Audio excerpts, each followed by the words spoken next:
तोरा भीतर गजबे फिल हमके पागल बाटे बनैले तोरा गलिया के काला काला दिल तोरा गलिया के काला काला दिल।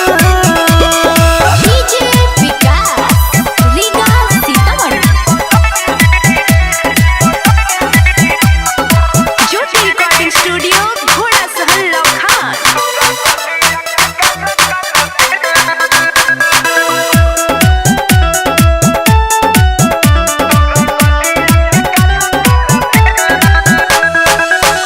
जोड़ा नखे तोरा मीठ मुस्कान के तोरा के देखिले तो हम भूल जानी जान के।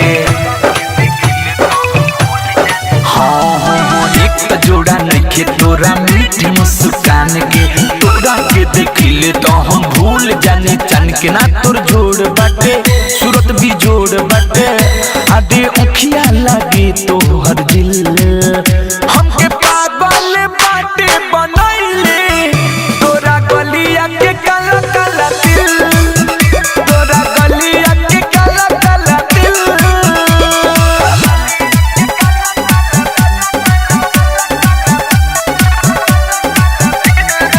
म्यूजिक बाय विकेश भोजपुरिया।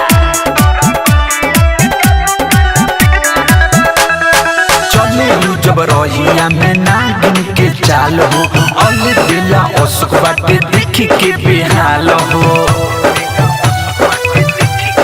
हाँ हाँ हाँ चले जब रहिया में नागिन के चाल हो विकेश भोजपुरिया बाटे देखी के बेहाल। हाथ हिलावेलू जब नजर मिलावेलू जब आधे देखी के मन हो लागिल हमके पागल बाटे बनैले तोरा गलिया के काला काला दिल तोरा गलिया के काला काला दिल हमके पागल बाटे बनैले तोरा गलिया के काला काला दिल तोरा गलिया के काला काला दिल।